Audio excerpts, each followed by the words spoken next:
El gran conflicto. Como resultado de su rechazo a Cristo, Judá perdió oficialmente como entidad política su condición de nación favorecida como pueblo especial de Dios y sufrió la horrible experiencia de la destrucción de Jerusalén.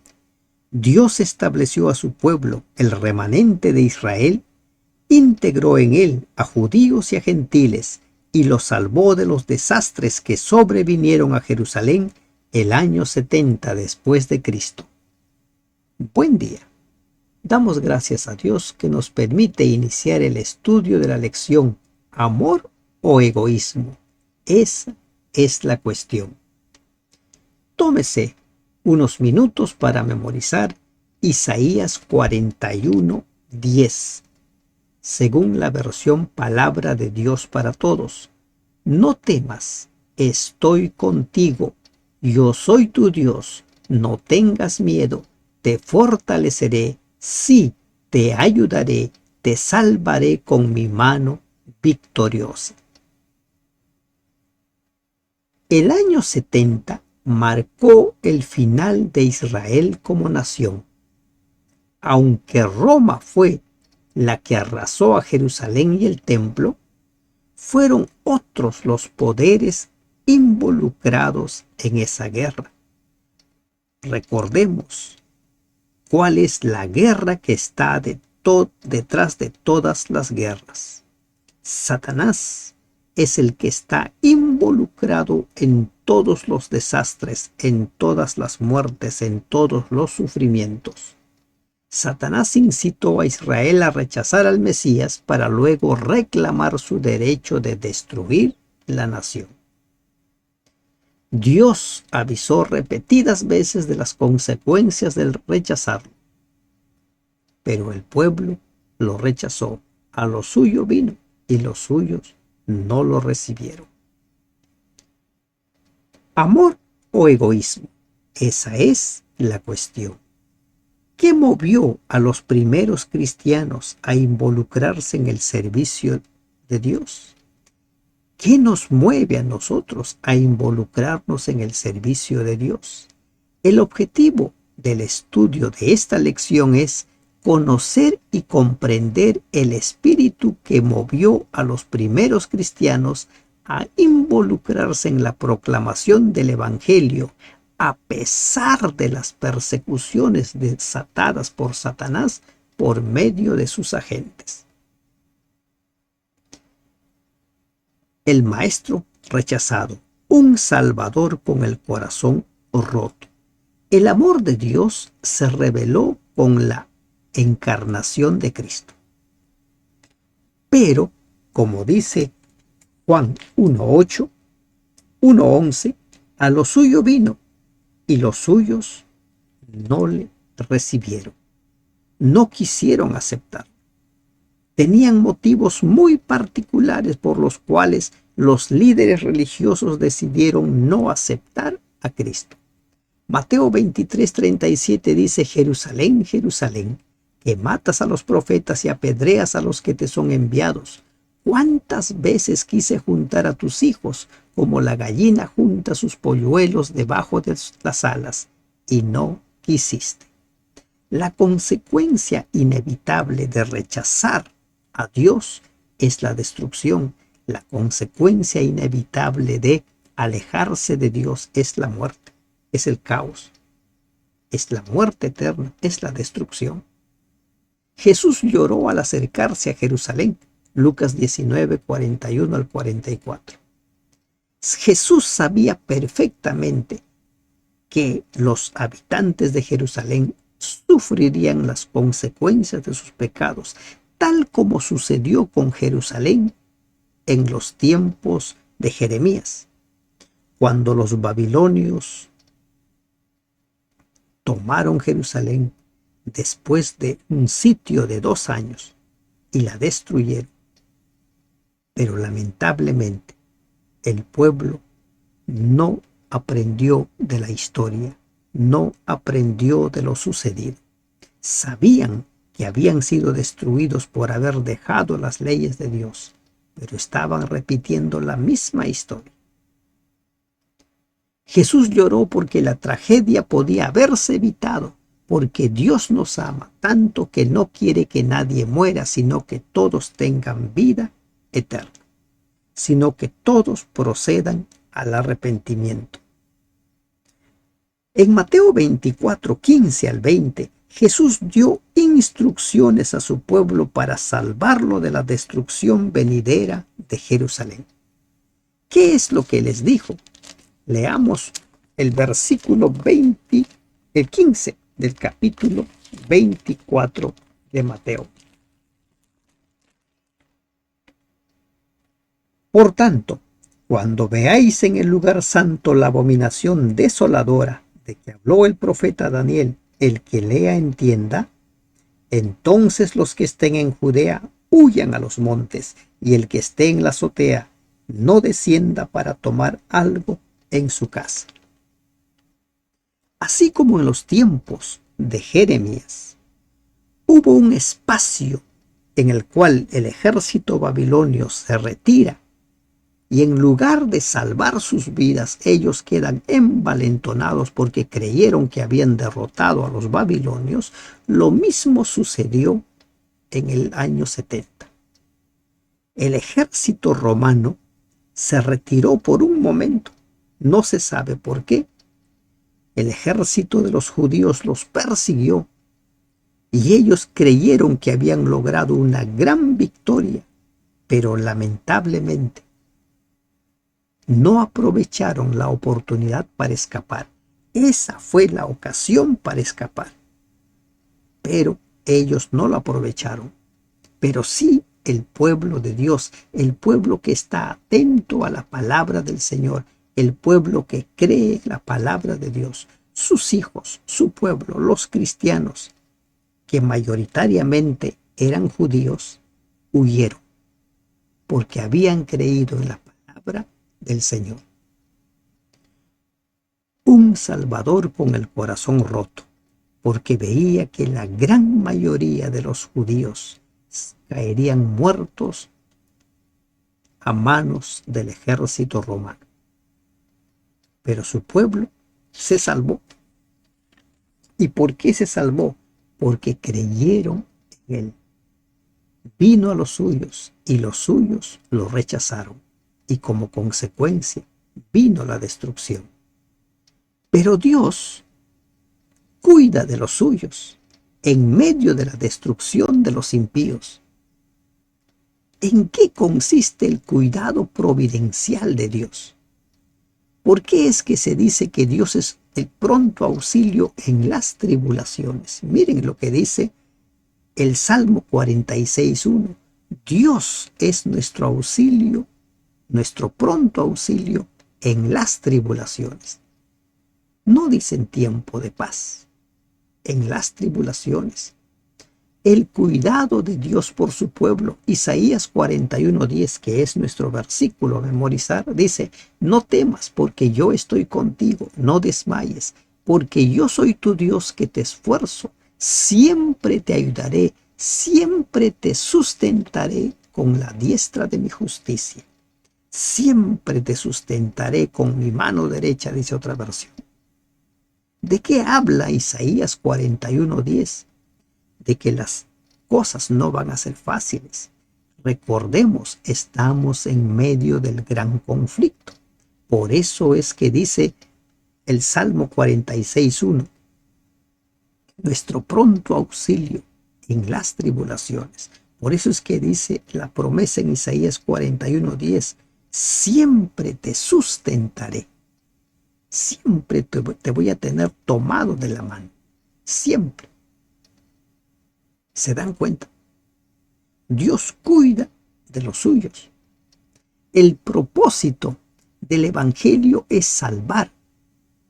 Y los que mueren luchando son salvos. Los que son fieles hasta la muerte son salvos. Ese es el propósito del Evangelio, salvar. Y como estamos en medio del gran conflicto, como estamos en medio de la guerra encarnizada entre Cristo y Satanás, Satanás, así como hizo con los judíos después de engañarlos, después de inducirlos a rechazar a Dios, ahora fue a destruirlos. Eso es lo que hace el, el ladrón. Eso es lo que hace el salteador.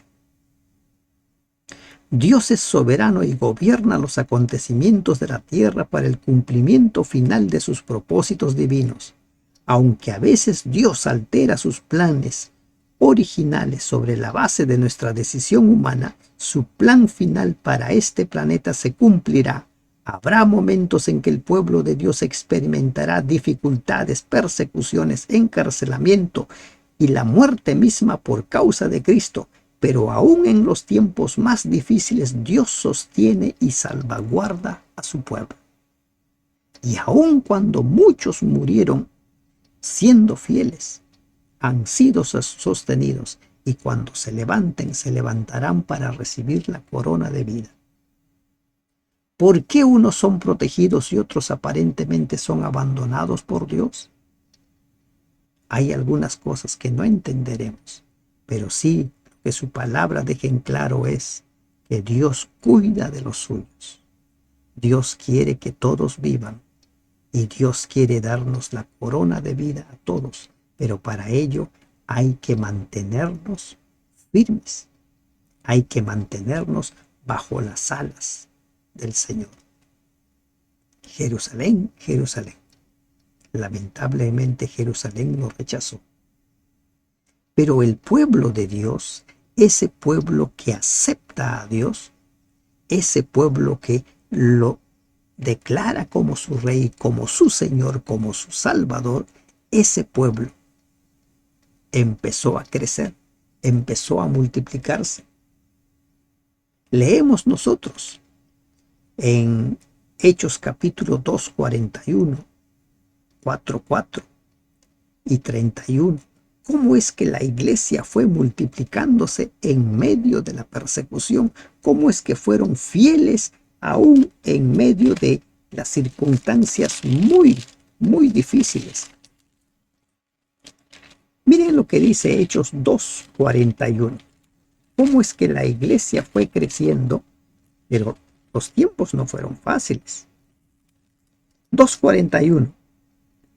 Y así que los que recibieron su palabra fueron bautizados y se añadieron aquel día como 3,000 personas. El mismo Hechos, capítulo 4, versículo 4. Pero muchos de los que habían oído la palabra creyeron y el número de los varones era como 5,000 personas. En el capítulo 5, versículo 42, leemos. Dice, y todos los días en el templo y por las casas no cesaban de enseñar y predicar a Jesucristo. Y en el capítulo 8 encontramos nosotros que ellos predicaban en las casas, en todo lugar, se mantenían unidos, crecía la iglesia a pesar de las persecuciones. Se mantuvieron fieles en medio de la persecución. Saulo persigue a la iglesia y Saulo consentía en su muerte. En aquel día hubo gran persecución contra la iglesia que estaba en Jerusalén y todos huyeron esparcidos por las tierras de Judea y de Samaria, salvo los apóstoles. Miren, ¿por qué? La pregunta es, ¿por qué la iglesia crecía a pesar de la persecución? ¿Por qué los fieles iban aceptando cada vez más y más el evangelio a pesar de que muchos de ellos morían? ¿Verdad? Recordemos, el enemigo, cual león rugiente, como dice Pedro, empezó a atacar. Amenazó a los apóstoles. Hechos capítulo 4, versículos 17 al 18. Luego los castigó, Hechos 5:40, y finalmente los llevó a la muerte. De los apóstoles, salvo Juan, todos murieron a manos de los justicieros. Todos. Pedro murió crucificado. La tradición dice que murió crucificado boca abajo por pedido de él. Pero la iglesia se mantuvo fiel. ¿Por qué? La iglesia crece porque a pesar de las persecuciones se mantienen unidos. ¿Ah? Se mantienen unidos, se mantienen firmes, entienden que su razón de ser era evangelizar y continuaron evangelizando en medio de la persecución, en medio de tiempos difíciles. Miren, aquí encontramos otro elemento. Una iglesia perseguida, una iglesia que crece en número, pero una iglesia que no solo predica, no solo imparte el pan espiritual, sino también compartía el pan material. La asistencia a la comunidad. La iglesia crece porque a pesar de las persecuciones se mantienen unidos, comparten tanto el pan espiritual como el pan material. Plinio, el joven Plinio, escribió: el contagio de esta superstición es tal que no hay nada que los pare. A pesar de que se los llevaba allí a las cárceles, a pesar de que se los condenaba a muerte, continuaron creciendo. ¿Por qué? Porque este era un cuerpo unido, como debía ser siempre, como debe ser siempre, un cuerpo unido. ¿Qué efecto produjo el Evangelio en los primeros cristianos? Hechos 2, 42 al 47. Creían en la doctrina de Jesús. Los que tenían el don sanaban a los enfermos, tenían en común todas las cosas, compartían lo que tenían con los necesitados, tenían reuniones públicas, tenían reuniones en las casas donde celebraban la Santa Cena, vivían con alegría y sencillez de corazón, alababan a Dios. Como embajadores de Cristo, imitaban a Jesús. En el gran conflicto que asola al universo, el diablo quiere desfigurar la imagen de Dios en la humanidad, mientras que el propósito de Dios es restaurarla. Esto incluye la restauración física, mental, emocional y espiritual. En Juan 10:10 Jesús revela su plan para cada uno de nosotros. El ladrón no viene sino a hurtar, matar y destruir. Yo he venido para que tengan vida y para que la tengan en abundancia. Su iglesia se mantuvo unido, compartió el pan, tanto material como físico. ¿Y qué es lo que demuestra esto? Que el amor que predicaban es el amor que vivían. Vivían el amor como Jesús lo vivió. El amor es la señal del discipulado. Juan 13:35. En esto conocerán todos que sois mis discípulos, si tuviereis amor los unos por los otros. La iglesia deja de ser tal si no pone en práctica el amor, ese mismo amor manifestado por Dios para con nosotros al encarnarse, al morir en nuestro lugar. Ese mismo amor debe ser puesta en práctica. El amor es la norma de las comunidades cristianas de los primeros siglos.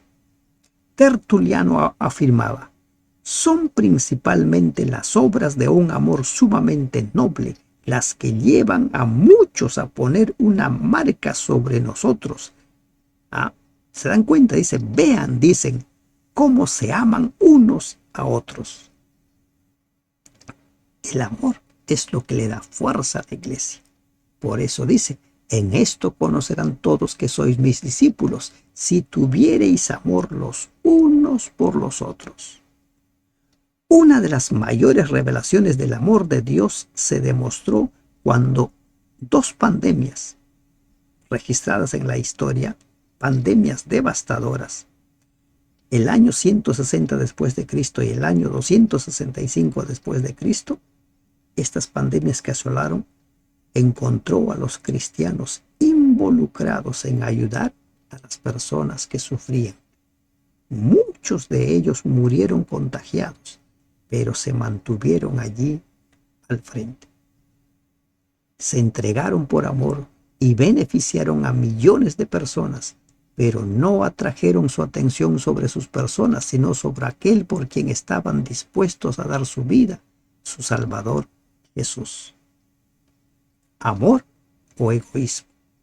¿Qué es lo que te motiva a servir al Señor? ¿Qué es lo que te motiva a involucrarte? ¿Qué es lo que te motiva a comprometerte? A los primeros cristianos los movió el amor y por eso crecieron. ¿Será que la iglesia en nuestros tiempos no está movido por el amor y por eso no está creciendo? A pesar de que los tiempos no son tan difíciles como lo era para ellos, el amor de Dios se reveló con la encarnación de Cristo. A los suyos vino y los suyos lo rechazaron y como consecuencia murieron el año 70. Pero la iglesia de Cristo, constituida por gentiles y por judíos, empezó a crecer hasta nuestros días y sigue creciendo. Es un pueblo fiel, no será tan numeroso, pero es un pueblo que se está preparando para el encuentro con su Señor, porque Cristo ha prometido venir por segunda vez. Y por eso es que a pesar de las dificultades, a pesar de lo difícil que es, la iglesia de hoy sigue proclamando el Evangelio. Y el desafío que nos deja la iglesia cristiana de los primeros siglos es: tenemos que aprender a compartir el pan espiritual y el material. Y sobre todo, tenemos que aprender a practicar el amor que predicamos. Que Dios te bendiga. Amén.